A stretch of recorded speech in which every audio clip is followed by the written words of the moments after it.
So CARTITUDE-4 is a phase 3 study comparing ciltacabtagene autoleucel or cilta-cel versus standard of care treatment in patients with lenalidomide-refractory multiple myeloma.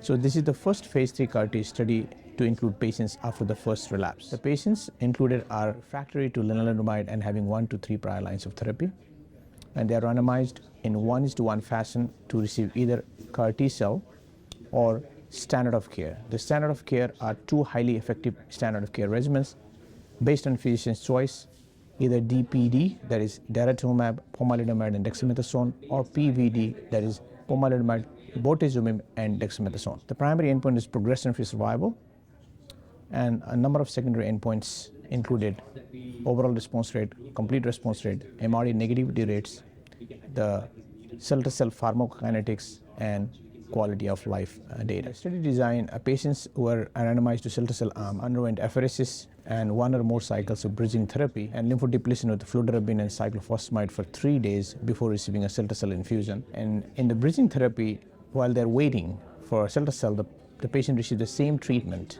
either PVD or DPD, based on physician's choice. The time from randomization to start of that PVD or DPD, either in the standard of care arm or bridging therapy, was similar. The results showed that the study met its primary endpoint, and so they significantly reduced the risk of disease progression or death versus standard of care. The hazard ratio was 0.26. The PFS benefit or the progression-free survival benefit was seen consistently in all subgroups, including the key subgroups. For example, patients with high-risk disease, patients with soft tissue plasmacytomas, ISS stage 3 disease, and triple-class refractory disease. We also found that cilta-cel significantly improved the rates of response and depth of response versus standard of care. The overall response rate was 85% in cilta-cel arm and was significantly higher compared to 67% in the standard of care arm. The rates of complete response or better was 72% versus 22%. When looking at the MRD, the overall MRD negativity rates in patients in cilta-cel arm, including all the intensity treated patients, were 61%, and that was significantly higher to 16% in the standard of care arm. When you look at the patients who received cilta-cel as a study treatment, which are 176 patients, the overall response rate was 99%, and 86% achieved complete response or better, with 72% being MRD negative. And the 12-month progression-free survival rate from the time of apheresis was about 90%.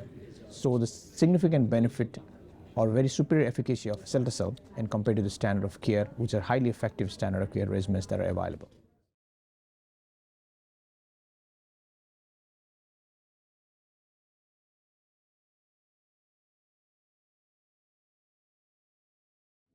Based on the impressive efficacy of the cilta-cel in patients 1 to 3 prior lines of therapy, lenalidomide refractory, this could be a new standard of care for patients in that patient population. They're highly effective, but at the same time, they're very safe, and the side effects are very manageable with appropriate supportive care, including the CAR-T-related adverse events.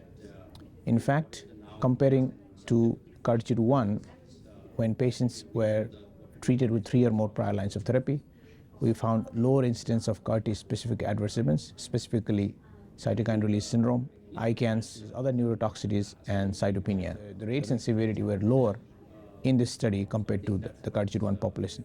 So that suggests that cilta-cel in earlier lines is not only effective but also very well tolerated. And this is a very large, one of the first randomized study to include patients after the first relapse. In this study, we were able to show that using cilta-cel in early lines can be highly effective and can be managed with appropriate supportive care and can provide a significant benefit to our patients.